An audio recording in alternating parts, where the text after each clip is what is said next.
Alhamdulillah nahmaduhu wa nasta'inuhu wa nastaghfiruhu wa nu'minu bihi wa natawakkalu alayhi wa na'udzu billahi min shururi anfusina wa min sayyiati a'malina man yahdihillahu fala mudilla lahu wa man yudlilhu fala hadiya lahu وأشهد أن لا إله إلا الله وحده لا شريك له ونشهد أن سيدنا وسندنا وحبيبنا وحبيب قلوبنا وأولانا ومولانا محمدا عبده ورسوله الذي أرسله بالحق بشيرا ونذيرا وداعيا إلى الله بإذنه وسراجا وقمرا منيرا أما بعد فأعوذ بالله من الشيطان الرجيم بسم الله الرحمن الرحيم وقال الله تعالى في الكلامه المجيد إنا أعطيناك الكوثر فصل لربك وانحر إن شانئك هو الأبتر وقال النبي صلى الله عليه وسلم الكوثر الذي أعطاك ربك أو كما قال النبي عليه الصلاة والسلام إن الله وملائكته يصلون على النبي يا أيها الذين آمنوا صلوا عليه وسلموا تسليما اللهم صل على محمد وعلى آل محمد كما صليت على إبراهيم وعلى آل إبراهيم إنك حميد مجيد اللهم بارك على محمد وعلى آل محمد كما باركت على إبراهيم وعلى آل إبراهيم إنك حميد مجيد الحمد لله আল্লাহ রব্বুল আলামিনের দরবারে লাখো কোটি শুকর যে মহান আল্লাহ পাক রব্বুল আলামিন আমাদেরকে জুমার নামাজ আদায়ের উদ্দেশ্যে তিনার ঘর মসজিদে আসবার মতো তৌফিক দান করেছেন। এই জন্য সকলে অন্তরের অন্তঃস্থল থেকে উচ্চ আওয়াজে কালিমাতুশ শুকর আদায় করি, সকলে বলি আলহামদুলিল্লাহ। প্রিয় উপস্থিতি, আমি আপনাদের সামনে পবিত্র কালামুল্লাহ শরীফের সবচেয়ে ছোট্ট একটি সূরা, যার নাম সূরাতুল কাউসার, এই সূরাটি আমি আপনাদের সামনে তিলাওয়াত করেছি। উল্লেখিত বিষয়ের উপরে নবী আলাইহিস সালাতু ওয়াস সালামের হাদিস সমূহ থেকে ছোট্ট একটু হাদিসের অংশ বিশেষ তিলাওয়াত করেছি। আল্লাহ পাক রব্বুল আলামিন আমাকে নির্দিষ্ট বিষয়ের উপরে কোরআন ও হাদিসের সঠিক আলোচনা ইখলাস ও আমলের নিয়তে করার তৌফিক দান করুন এবং আপনাদেরকে ইখলাস ও আমলের নিয়তে শোনার তৌফিক দান করুন। সকলে বলি আল্লাহুম্মা আমিন। প্রিয় উপস্থিতি, গত জুমায় আলোচনা চলতেছিল নবী আলাইহিস সালাতু ওয়াস সালামকে আল্লাহ পাক হাউজে কাউসারের মালিকানা কেন দিলেন। মনে আছে আলোচনা? জি, নবী আলাইহিস সালাতু ওয়াস সালামকে উনি ওনার আগে, নবীজির আগে পৃথিবীতে হযরত সাইয়্যিদিনা আদম আলাইহিস সালাতু ওয়াস সালাম থেকে শুরু করে খাতামুন নাবিয়্যিন, সাইয়্যিদুল মুরসালিন নবী মুহাম্মদুর রাসূলুল্লাহ পর্যন্ত যত পয়গম্বর আসছেন, কোন নবীকে আল্লাহ পাক হাউজে কাউসারের মালিকানা দেন নাই। আদমকেও দেন নাই, কোন নবীকেই দেওয়া হয়নি। সর্বশেষে এসে নবী আলাইহিস সালাতু ওয়াস সালামকে হাউজে কাউসারের মালিকানা দিয়েছেন। কে দিয়েছেন? আল্লাহ পাক দিয়েছেন। তো এই যে নবীজিকে মালিকানা দেওয়া হলো, হাউজে কাউসার তাকে দান করা হলো, আল্লাহ পাক এই কথা নিজেই কোরআনের মধ্যে আলোচনা করেছেন। আল্লাহ পাক পবিত্র কোরআনে বলেন, ইন্না আ'তাইনাকাল কাউসার, নবী আমি আপনাকে হাউজে কাউসার দান করেছি। বলি সুবহানাল্লাহ। নবীজিও এই কথার স্বীকারোক্তি দিয়েছেন হাদিসের মধ্যে। আল্লাহর নবী বলেন, আল কাউসারুল্লাযী আ'তাকা রাব্বুক, আল্লাহ পাক আমাকে হাউজে কাউসার দিয়েছে। এই কথা কে বলেছেন? নবীজি। নবীজি বলছেন, আল্লাহ তো বলছেন যে আমি আপনাকে হাউজে কাউসার দিয়েছি। এই কথার স্বীকারোক্তি আল্লাহর নবীও দিয়েছেন। তাহলে দুইজনের কথাই মিলে গেছে, ঠিক না? আল্লাহর কথাও মিলছে, নবীজির কথাও মিলে গেছে। তাহলে এই কথার মধ্যে যে কথা আল্লাহ পাক বলছেন, ওই কথাই নবীজি বলছেন। এই কথার মধ্যে সন্দেহের কোনো অবকাশ আছে? কথা বলেন, আছে? কেউ যদি সন্দেহ করে তার ঈমান থাকবে? থাকবে না। আল্লাহর নবী বলেন, আমাকে হাউজে কাউসার দেওয়া হয়েছে। আমি কিয়ামতের ময়দানে এই হাউজে কাউসার থেকে আমার উম্মতে মুহাম্মাদীদেরকে আমি নিজ হাতে পানি পান করাবো। বলি সুবহানাল্লাহ। হাউজে কাউসারের পানি আল্লাহর নবী আমাদেরকে নিজ হাতে পান করাবেন। এটার জন্য দুইটা শর্ত দিয়েছে। কয়টা শর্ত? সবাই বলেন, কয়টা শর্ত? দুইটা শর্ত। দুই শর্তের কথা পরে আসি। আল্লাহ পাক নবীজিকে হাউজে কাউসারের মালিকানা কেন দিলেন? কি কারণে আল্লাহ পাক নবীজিকে হাউজে কাউসারের মালিকানা দিলেন? গত জুমায় আলোচনা হয়েছে না? আল্লাহর নবী ইসলামের জন্য যতটুকু ত্যাগ স্বীকার দিয়েছেন, যতটুকু আলোচনা হয়েছে, বা আমরা নবীজির জীবনী থেকে, সিরাত থেকে জানতে পারি, বিভিন্ন তাফসিরের কিতাব, হাদিসের কিতাব, সিরাতের কিতাব থেকে ইসলামের জন্য, দ্বীনের জন্য আমাদের পয়গম্বরের যত ত্যাগ স্বীকার আছে, সকল ত্যাগ যদি একত্রিত করা হয়, তাহলে আপনারাই এই প্রশ্নের উত্তরটা দিবেন যে আল্লাহর নবী ব্যতীত কোন নবী কি হাউজে কাউসারের মালিকানা পাওয়ার যোগ্যতা রাখে? কথা বলেন, রাখে? রাখে না। কারণ প্রত্যেক নবী দ্বীনের জন্য, তার শরীয়তের জন্য মেহনত ঠিক করছেন, কিন্তু নবীজির তুলনায় কোন নবীর জীবনের কষ্ট কি হবে না? বেশি হবে না। যত পয়গম্বর দুনিয়াতে আসছে, 1 লক্ষ বলেন বা 2,24,000 বলেন, যত পয়গম্বর আসছে, সকল পয়গম্বরের থেকে আমাদের নবী মুহাম্মদুর রাসূলুল্লাহ দ্বীনের জন্য কুরবানি বেশি করছেন না কম করছেন? কথা বলেন, বেশি না কম? অনেক বেশি। শুধু বেশি না, অনেক বেশি।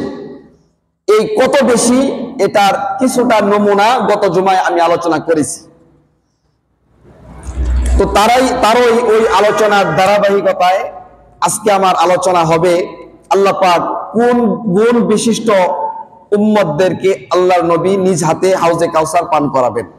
তার আগে আরেকটা বিষয়, সেটা হচ্ছে হাউজে কাউসারটা কি?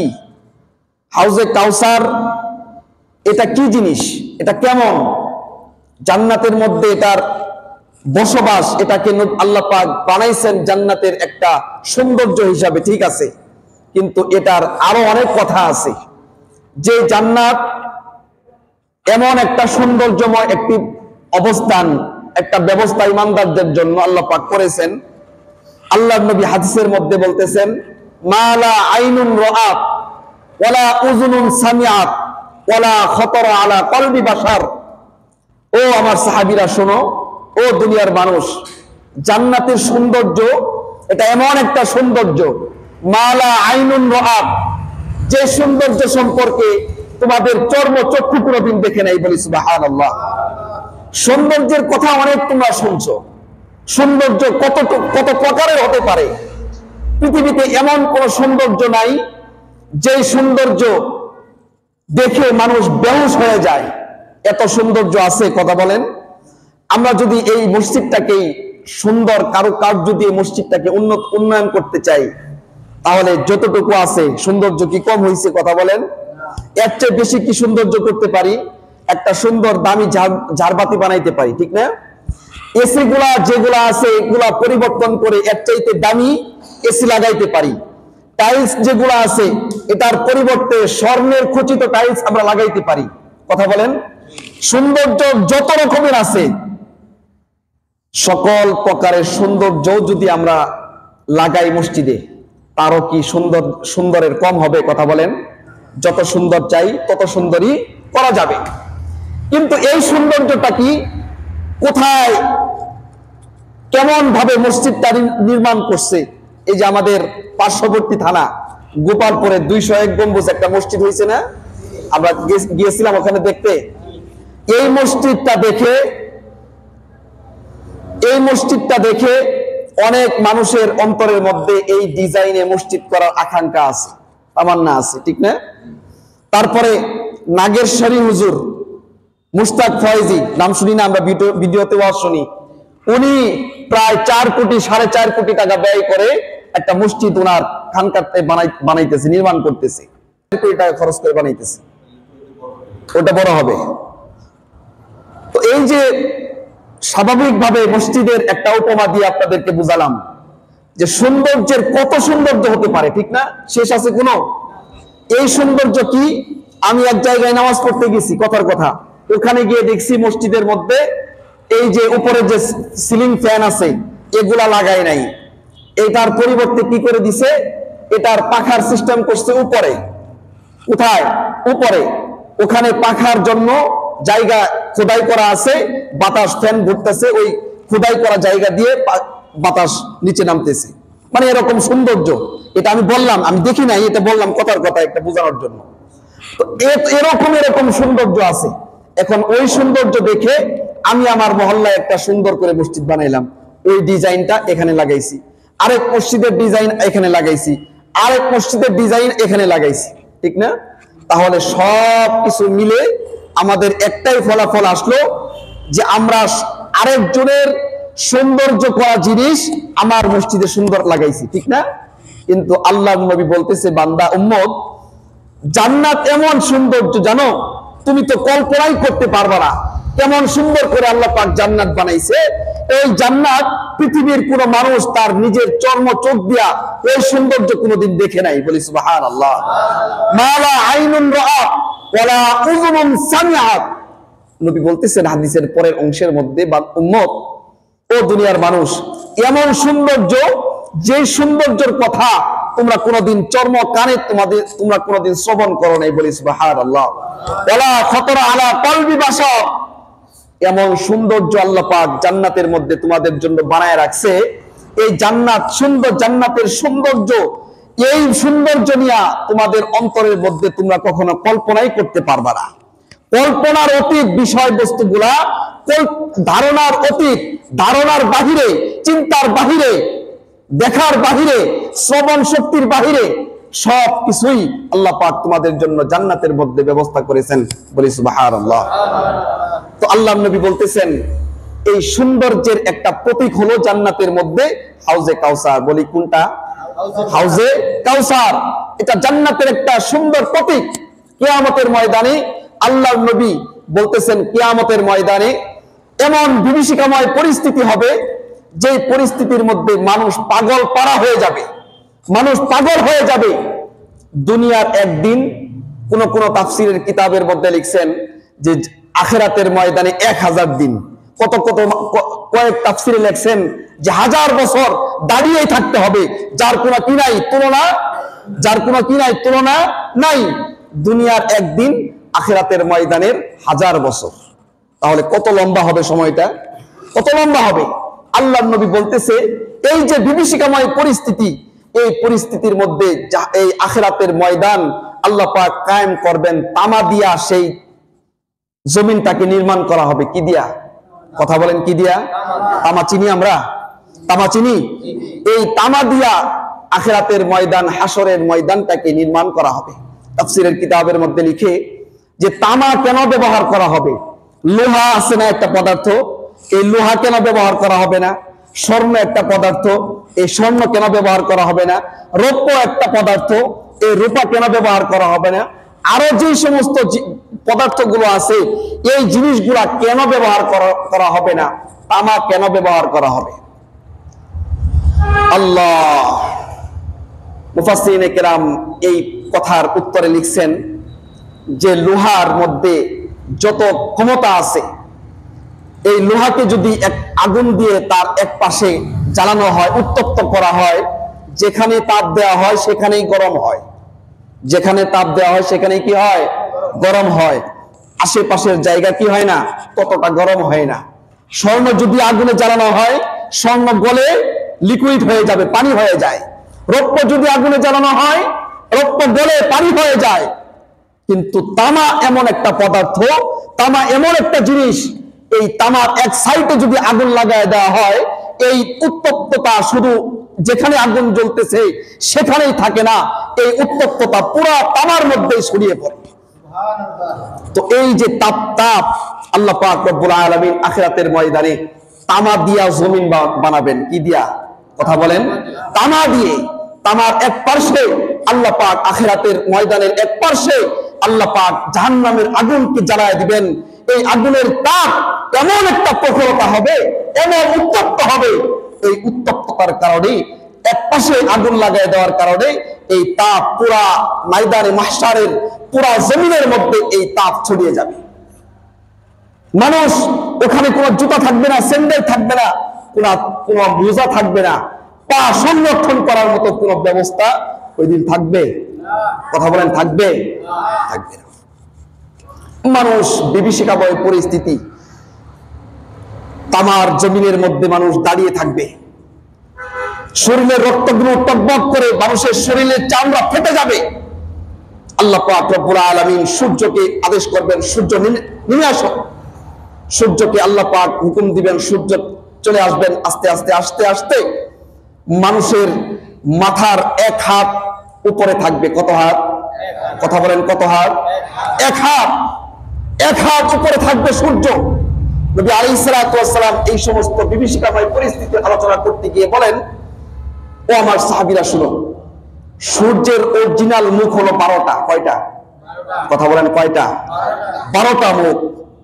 পৃথিবীর মধ্যে সূর্য একটা মুখ খুলে পৃথিবীর মানুষকে কি দেয়? আলো দেয়, তাপ দেয়, রৌদ্র দেয়। চৈত্র মাসের সময় এই একটা মুখ খুলে যখন তাপ দেওয়া শুরু করে, আল্লাহ পাক ফেরেশতা নিযুক্ত করে দিবেন যে ওই এক মুখের মধ্যে তারা অনবরত বরফ ঢালতেছে। কি ঢালতেছে? কথা কয় না, বরফ ঢালতেছে। তার মানে গরম বাড়ানোর জন্য না তাপ কমানোর জন্য? কথা বলেন, তাপ বাড়ানোর জন্য না কমানোর জন্য? কমানোর জন্য। তারপরেও এই যে অনবরত তাপ, এই বরফ ঢালা হচ্ছে, এই যে তারপরেও যে পরিস্থিতি হয় তাপ, চৈত্র মাসে এক মিনিট তো দূরের কথা, এক সেকেন্ডের জন্য আমরা রোদ্রের মধ্যে দাঁড়াইতে পারি? এই ক্ষমতা আমাদের হয়? কথা বলেন, হয়? ঘরের মধ্যে থাকলেও জামা কাপড় ছেড়ে আমি এসির মধ্যে বসবাস করতেছি, বাইরে এত উত্তপ্ততা, এত গরমের কারণেও আমার শরীর এসির মধ্যে ঠান্ডা হয় না। কথা বলেন, ঠিক না? এত গরম। তাহলে কিয়ামতের ময়দানে মাহশার এমন একটা হাসরের ময়দান, এমন একটা স্থান হবে যেদিন কোনো এসি থাকবে না, কোনো পাখা থাকবে না, বাতাস খাওয়ার কোনো ব্যবস্থা থাকবে না, ছায়ার কোনো ব্যবস্থা থাকবে না। একটা মাত্র জায়গা থাকবে, সেটা হচ্ছে আল্লাহর আরশের ছায়া। বলি সুবহানাল্লাহ। কিসের ছায়া বলেন বাবা? আরশের ছায়া। এই আরশের ছায়া ব্যতীত আখিরাতের ময়দানে কোনো ছায়ার ব্যবস্থা থাকবে না। ওই দিন আল্লাহর নবী কিছু কিছু উম্মতদেরকে নিজ হাতে হাউজে কাউসারের পানি পান করাবেন বলি সুবহানাল্লাহ। আল্লাহর নবী হাদিসের মধ্যে বলতেছেন, কিয়ামতের ময়দানে যখন তামার নিচ থেকে তাপ শুরু হবে, উপর থেকে সূর্যের 11টা মুখ, 12টা মুখের থেকে একটা মুখ খুলে তো দুনিয়ার মানুষকে তাপ দিচ্ছে। কিয়ামতের ময়দানে তার সূর্যের প্রত্যেকটা জবান খুলে দেওয়া হবে। কয়টা জবান? কথা বলেন কয়টা? 12টা। দুনিয়াতে একটা দেখাইতেছে, ওইখানে গিয়ে দেখাবে আরো কয়টা? আরো 11টা। কয়টা? আরো 11টা। 1000 কিলোমিটার উপর থেকে যদি তাপ দিলে যদি শরীরে ফুসকা পড়ে যায়, তার নিচে দাঁড়ানোর মতো ক্ষমতা আমাদের না থাকে, তাহলে যখন সূর্যটা আমাদের 1 হাত উপরে আসবে, তার মধ্যে আরো 11টা মুখ খুলে দেওয়া হবে। ওই দিন আর বরফ ডালবে না। সূর্যের একদম সবচাইতে স্পিড দিয়ে, পূর্ণাঙ্গ ক্ষমতা দিয়ে, সব শক্তি দিয়ে একজন জাহান্নামীকে, একজন গুনাহগার মানুষকে আখিরাতের ময়দানে যারা উপস্থিত হবে তাদেরকে তাপ দেওয়া হবে। অবস্থা গতি না বেগতি? কথা বলেন, গতিক না বেগতিক? অনেক বেগতিক। আল্লাহর নবী বলতেছে, এই পরিস্থিতির মধ্যে মানুষ হাউমাউ করতে থাকবে। জাহান্নামের শাস্তি, হাসরের ময়দানের কষ্ট বান্দা সহ্য করতে পারবে না। নিজেদের শাস্তি সহ্য না করতে পেরে বান্দা নিজের দাঁত দিয়ে নিজেদের শরীরের চামড়াগুলো টেনে টেনে খাওয়া শুরু করবে, ক্ষত বিক্ষত করে ফেলবে নিজেদের শরীর। এত ভয়াবহ মর্মান্তিক পরিস্থিতি হাসরের ময়দানে হবে। আল্লাহর নবী বলতেছে, ও আমার উম্মতেরা শুনো, এই পরিস্থিতির মধ্যে মানুষ পিপাসায় কাতর হবে। আর ওই পিপাসার্ত মানুষদেরকে আমি মুহাম্মদুর রাসূলুল্লাহ হাউজে কাউসারের পানি পান করাবো বলি সুবহানাল্লাহ। আরো জোরে বলি সুবহানাল্লাহ। আল্লাহর নবী বলতেছেন, আমি হাউজে কাউসারের পানি পান করাবো। মেরাজের রজনীতে আমি যখন আল্লাহ পাকের জান্নাত জাহান্নাম ভ্রমণ করতেছি, দর্শন করতেছি, তখন দেখতেছি জান্নাতের মধ্যে একটা নহর প্রবাহিত হইতেছে। কি প্রবাহিত হচ্ছে? একটা নহর প্রবাহিত হচ্ছে। আল্লাহর নবী বলতেছেন, জিব্রাইল, এটা কিসের নহর? হযরত জিব্রাইল নবীজিকে বললেন, ইয়া রাসূলুল্লাহ, ইয়া হাবিবাল্লাহ, আপনাকে যে আল্লাহ পাক হাউজে কাউসার দান করছে, এই যে সেই এটাই হলো হাউজে কাউসার বলি সুবহানাল্লাহ। আল্লাহর নবী বলেন যে আমি দেখতেছি হাউজে কাউসার একটা নহর, একটা নদীর মতো, কিন্তু কি না, কোনো গর্ত না, কি না? বুঝেন গর্ত? বুঝেন? গর্ত করি না আমরা, ড্রেন করি না? নবীজি বলতেছে এটা একটা প্রবাহিত নালা, ঠিক আছে, কিন্তু কোনো গর্ত না। কিন্তু কি না, কোনো গর্ত না। জান্নাত থেকে আল্লাহ পাকের একদম আরশে কুরসির নিচ থেকে এই পানির ঝর্ণা প্রবাহিত হইতেছে বলি সুবহানাল্লাহ। এই পানির যেখান দিয়ে নালা যাচ্ছে, তার দুই পাশে দেখি মুক্তার সুন্দর সুন্দর বিল্ডিং গুলা দাঁড় করায় রাখছে আল্লাহ পাক রব্বুল আলামিন। মুক্তার কিসের বিল্ডিং বানায় রাখছে? কথা বলেন। মুক্তা আমরা দেখছি জীবনে? আমরা দেখছি জীবনে মুক্তা? আল্লাহর নবী বলতেছে, মুক্তা হচ্ছে অনেক দামি একটা জিনিস। যে জিনিসটা সৃষ্টি হয় কিসের মধ্যে? শামুকের মধ্যে। কিসের মধ্যে? শামুকের মধ্যে, ঝিনুকের মধ্যে। এই মুক্তার নির্মিত রাজপ্রাসাদ গুলো আল্লাহ পাক রব্বুল আলামিন হাউজে কাউসারের সৌন্দর্য ফুটানোর জন্য তার দুই সাইড দিয়া অনেকগুলা বিল্ডিং সারিবদ্ধভাবে আল্লাহ পাক সুন্দরভাবে সাজায় রাখছেন বলি সুবহানাল্লাহ। নবীজি আরো বলতেছেন, হাউজে কাউসারের মাটি কেমন? এই পুরা বয়ান যখন আল্লাহর নবী সাহাবায়ে কেরামের সামনে করেছেন, সাহাবায়ে কেরাম চাতক পাখির মতো আল্লাহর নবীর এই কথাগুলো শ্রবণ করছেন, আর মনে মনে তামান্না করছে, আল্লাহ আপনি একটা বার এই হাউজে কাউসারের এই সুস্বাদু পানি আমাদেরকে আপনি একটা ঢোক পান করার তৌফিক দান করুন। সাহাবায়ে কেরাম এরকম দোয়া করছে, আল্লাহর নবীর কাছেও দোয়া চাইছে। হযরত আবু বকর আল্লাহর নবীর যখন এই বর্ণনাগুলো শুনছে, তখন আল্লাহর নবীর কাছে বলছেন, ইয়া রাসূলুল্লাহ, আপনি আমার জন্য দোয়া করেন যাতে আল্লাহ পাক আপনার এই হাতের বারাকাতি পানি ময়দানে মাহশারে আমি আবু বকরকে পান করাই বলি সুবহানাল্লাহ। আল্লাহর নবী দোয়া করছে, যাও আবু বকর, আমি তোমার জন্য দোয়া করলাম, যাই সমস্ত উম্মতরা আমি নবীর হাতে পানি পান করবে, তার মধ্যে তুমি আবু বকর হবে অন্যতম বলি সুবহানাল্লাহ। আবু বকরের দেখা দেখি উমরও দোয়া চাইছে। হযরত উমর দোয়া চাইছে, আল্লাহর নবী আপনি খালি আবু বকরের জন্যই দোয়া করলেন, আমি উমরের জন্য না একটু দোয়া করেন যাতে আল্লাহ পাক আমাকে এই পানি পান করার তৌফিক দেয়। এরকম ভাবে পানি পান করার জন্য আকাঙ্ক্ষিত হয়ে সাহাবায়ে কেরাম আল্লাহর নবীর কাছে দোয়া চাইতেন। তো আমাদের মনে আশা আকাঙ্ক্ষা আছে নাকি? কথা কয় না, আছে? কার কার আছে? কার কার আছে? কিসের আশা? কিসের আশা? হাউজে কাউসারের পানি পান করার আশা, পানি পান করার আশা। হাউজে কাউসারের পানি জাহান্নামীরাও দেখবে, হাউজে কাউসারের পানি পান করার দৃশ্যটা জাহান্নামীরাও দেখবে। যদি বলি হাউজে কাউসারের পানি, এটা কি করবেন? এটা কিসের আশাকে থাকতে হবে? আল্লাহর নবীর হাতে রহমতের হাউজে কাউসারের পানি আমরা পান করবো ইনশাআল্লাহ। আল্লাহর নবী বলতেছেন, ও আমার সাহাবীরা শোনো, হাউজে কাউসার যে জায়গায় নির্মাণ করা হয়েছে ওই জায়গার মাটি এমন দামি মাটি যে এই মাটির থেকে যে গ্রান বের হয়, পৃথিবীর যত উন্নত দামি গ্রান আছে, স্যান্ড আছে, আতর আছে, যত খুশবু আছে, সকল খুশবুকে যদি এক পাল্লায় রাখা হয়, এই হাউজে কাউসারের 1 ইঞ্চি মাটিকে যদি আরেক পাল্লায় রাখা হয়, সুবাসের দিক থেকে সকল আতর আর স্যান্ড, সকল সুবাসিত বস্তু এই মেশকে আম্বরের এই মাটির এক দানা, এক বিন্দুর মাটির কাছে সবাই ফেল খেয়ে যাবে, বলি সুবহানাল্লাহ। এত সুবাস থাকবে এই হাউজে কাউসারের 1 ফুটা মাটি। এই হাউজে কাউসারের মাটি দিয়াই আল্লাহ পাক মেশকে আম্বর সৃষ্টি করছেন, বলি সুবহানাল্লাহ। এটা এমন গ্রাম। হাউজে কাউসারের পানির কি বৈশিষ্ট্য? আল্লাহর নবী বলতেছে, হাউজে কাউসারের পানি, ও দুনিয়ার মানুষ, তোমরা যখন পানি পান করো, আমরা পানি পান করি না? পানি যখন আমরা পান করি, বেশি পানি খাওয়াটাও স্বাস্থ্যের জন্য ক্ষতিকর। কথা বলেন। একটা সময় এমন আসে যে পানি ফুটায়া গরম করে খাইতে হয়, ঠিক না? এটা কি পানি যখন গরম করে ফুটায়া গরম পানি খাইতে হয়, তখন কি ওটা অরিজিনাল পানি থাকে? কথা বলেন। তার মানে অরিজিনাল পানি যদি আমার দেহে ঢুকে, তাহলে আমার দেহ ক্ষতিগ্রস্ত হওয়ার সম্ভাবনা আছে। এজন্যই ডাক্তার আমাকে থিওরি দিয়েছে কি, যে আপনি কি করবেন না, সাদা পানি খাবেন না, ঠান্ডা পানি খাবেন না, এই পানিটাকে ফুটায়া গরম করে পানিটা খাবেন। ঠান্ডা লাগলে, জ্বর আসলে এই কথাগুলো ডাক্তার বলে দেয় না আমাদেরকে? কথা বলে না, বলে দেয় না? আল্লাহর নবী বলতেছে, উম্মত, হাউজে কাউসারের পানি এমন একটা পানি, পৃথিবীর পানির তুলনায় ওই হাউজে কাউসারের পানির তুলনায় পৃথিবীর পানি কিচ্ছু না। পৃথিবীর পানি কিনা কিচ্ছু না। এই পানি খেলে পরে তোমাদের শরীরের মধ্যে কি হয়? কিছু ত্রুটি বিচ্যুত হয়। কি ত্রুটি? এই কথা বলেন, ত্রুটি বিচ্যুত হয় কিনা? কি ত্রুটি হয়?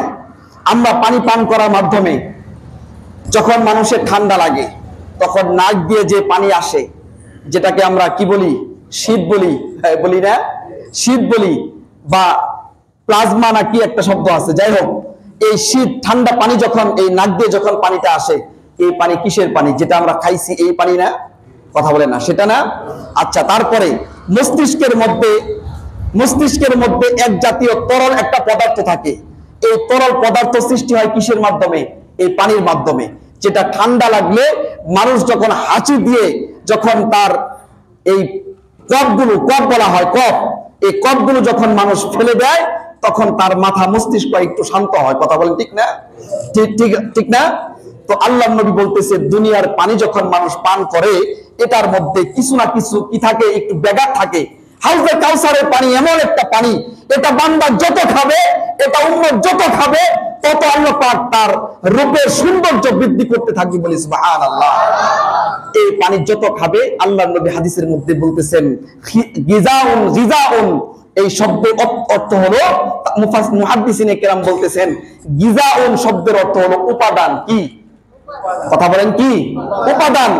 উম্মত যত হাউজে কাউসারের পানি পান করবে, ওই পানি শরীরে যাওয়া মাত্রই সেটা তার শরীরের জন্য উপকারী উপাদান হিসাবে বিবেচিত হয়ে যাবে, বলি সুবহানাল্লাহ। তার পানি ঠান্ডা লাগবে না। হাউজে কাউসারের পানি পান করলে বান্দার কি লাগবে না? ঠান্ডা লাগবে না। আল্লাহর নবীর এই সমস্ত কথা যখন সাহাবায়ে কেরাম শুনছে, তাদের মধ্যে চিন্তা ফিকির দেখেন কতটুকু। একজন সাহাবী আল্লাহর নবীকে প্রশ্ন করলেন, ইয়া রাসূলুল্লাহ, ইয়া হাবিবাল্লাহ, কিয়ামতের ময়দানে আপনার উম্মতরা শুধু উপস্থিত থাকবে, বিষয়টা কিন্তু এমন না। পৃথিবীতে যত নবী রাসূল আগমন করছেন, সকল নবী রাসূলদের উম্মতরা ওই দিন উপস্থিত থাকবে।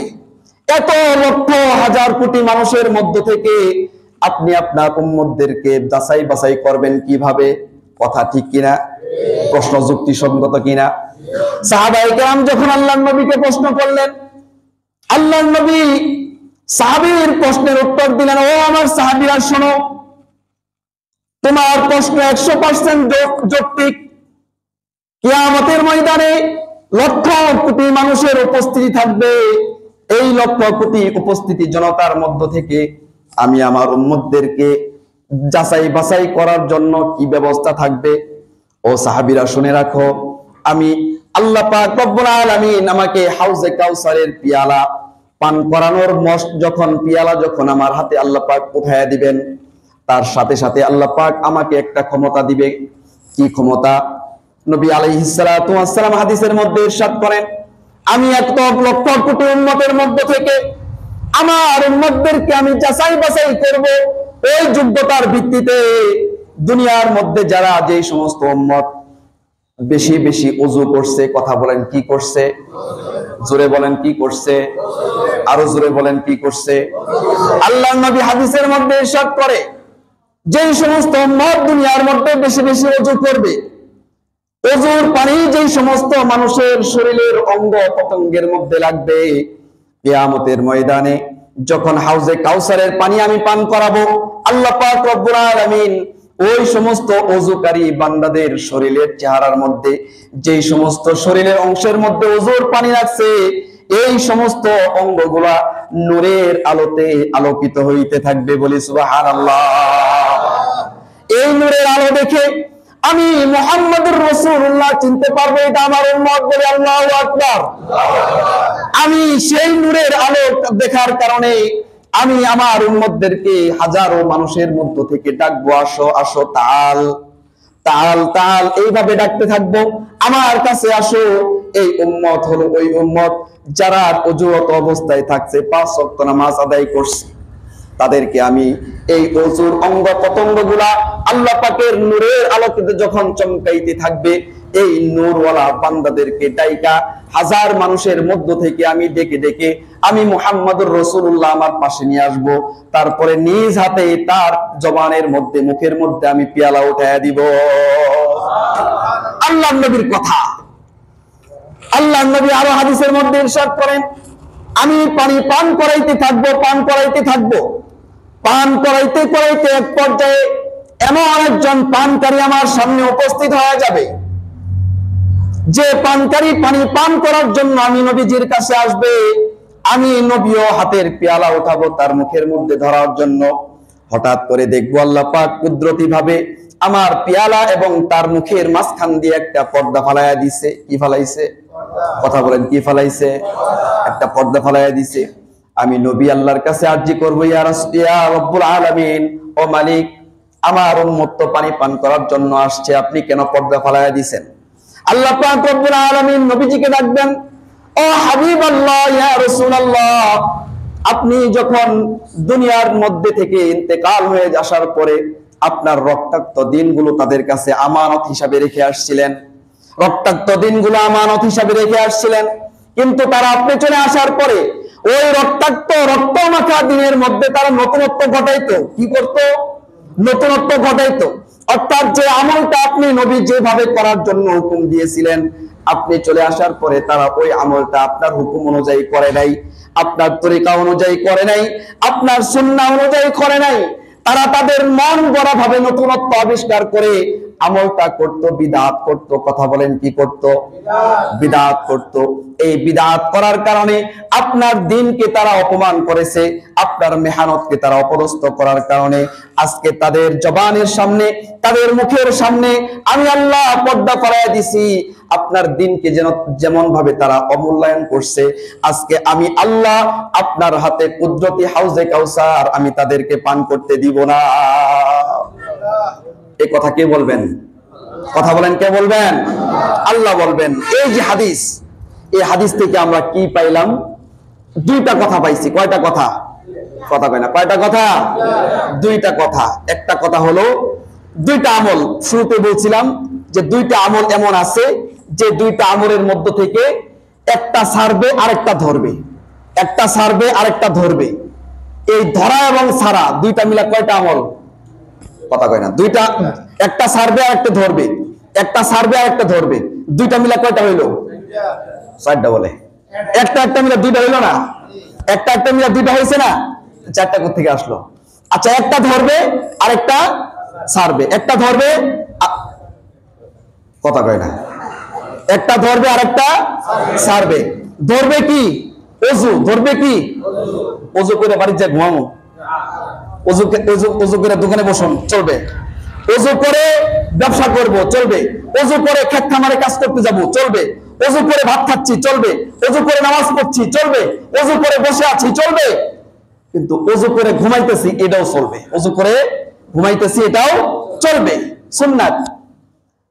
তাহলে ছাড়বো কোন, ধরবো কোনটা? ওযু। কথা বলেন, কথা বলেন, সবাই বলেন। কোন আমল ধরবো? হাউজে কাউসার পাইতে হলে কোন আমল ধরতে হবে? ওযু ধরতে হবে। ওযুরত অবস্থায় সর্বদাই আমরা যেন চলতে পারি, চলবো তো ইনশাআল্লাহ। ওযুরত অবস্থায় খাবো, করা যাবে, খাওয়া যাবে না? কেউ নিষেধ করবে? সেনাবাহিনী ধরবে? পুলিশ ধরবে? ফেরেশতা না করবে? খাবার কি হারাম হবে? সব না করতেছেন, ওযু কি আমরা করব? বেশি বেশি করব। বেশি বেশি ওযু করা মানে উদ্দেশ্য হলো সর্ব অবস্থায় ওযুরত হালতে থাকা, সর্ব অবস্থায় ওযুরত অবস্থায় থাকা। যে আমলটা ছাড়বো এটা হচ্ছে বিদআত। যে আমলটা ছাড়বো সেটার নাম কি? কথা বলেন। যে আমলটা ছাড়বো ওই আমলটা বিদআত। পৃথিবীতে যত আমল আছে, নবীজি যে তরিকায় দেখায় গেছে, নবীজি যে আদর্শ চলছে, সাহাবায়ে কেরামের মত অনুযায়ী, সাহাবায়ে কেরামের দেখানো রাস্তা অনুযায়ী, নবীজির দেখানো পথটা ছিল সাহাবায়ে কেরামের দেখানো পথ। সাহাবায়ে কেরামের দেখানো পথ হলো আমাদের পথ। কথা বলেন ঠিক না? যে রাস্তায় নবীজি চলছে ওই রাস্তায় সাহাবায়ে কেরাম চলছে, যে রাস্তায় সাহাবায়ে কেরাম চলছে ওই রাস্তায় আমরা চলবো ইনশাআল্লাহ। এই বিদআত, ওযু, এই ওযু শিখানো হয় কোথায়? কথা বলেন। ওযু শিখানো হয় কোথায়? কথা কয় না। ওযু শিখানো হয় কোথায়? মাদ্রাসায়। তাইলে আমরা যদি ওযু শিখার জন্য মাদ্রাসায় না যাই, ওযু শিখতে পারবো? কথা বলেন, শিখতে পারবো? আমাদের মধ্যে আলহামদুলিল্লাহ এমনও মানুষ আছে যে ওযুর যে চারটা ফরজ আছে, এই চারটা ফরজই আমরা বলতে পারবো না, ঠিক না? গোসলের যে তিনটা ফরজ আছে, গোসলের দুই ফরজ না? কথা কয় না। কয় ফরজ? কয় ফরজ? গোসলের যে তিনটা ফরজ আছে এই ফরজই আমরা জানি না, বলতে পারব না, ঠিক না?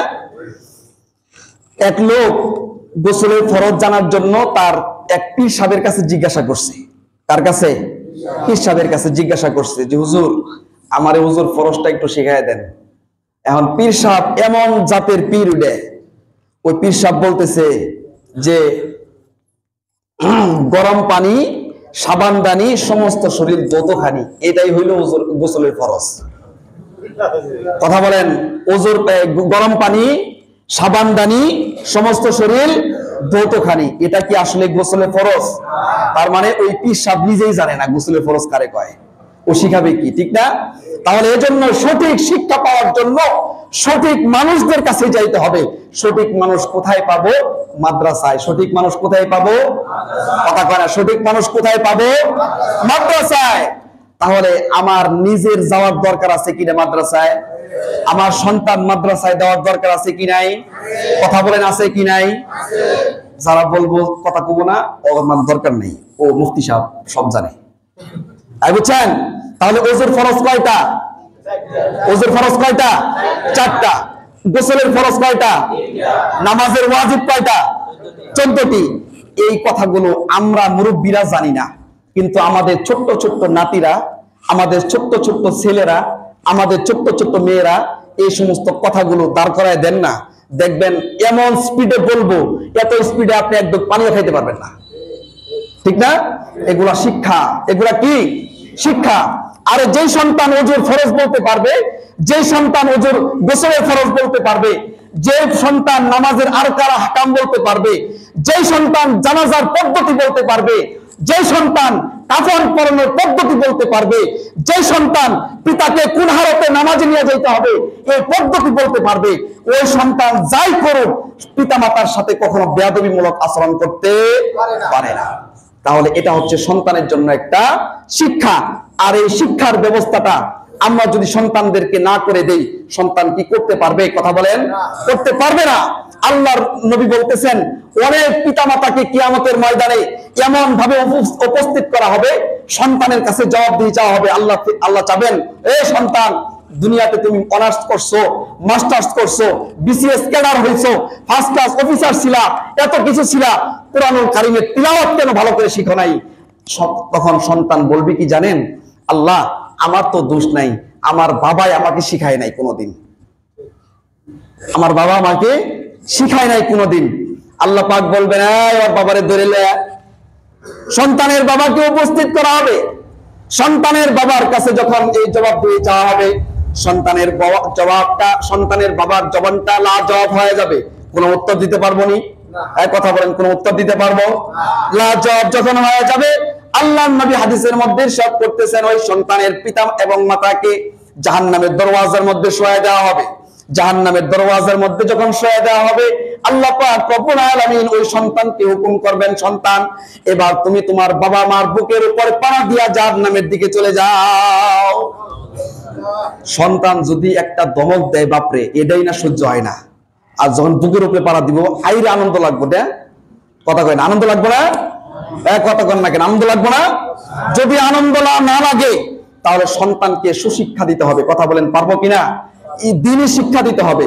আপনি সন্তান, আপনি ক্লাস 5 পর্যন্ত পড়ান, নুরানিতে পড়ান, তারপরে 3 পর্যন্ত পড়ান, 5 পর্যন্ত 3 পর্যন্ত পড়ে আপনার যদি মনে তামান্না থাকে যে আমি আমার সন্তানকে এসিলেন্ট বানাবো, ইউনো বানাবো, সচিব বানাবো, যেটা ইচ্ছা সেটা বানান, ডাক্তার বানান, কোনো কিচ্ছুর ইয়া নাই, আমাদের কোনো সে নাই, কথা বলার কোনো মানে রাস্তায় আমরা রাখবো না।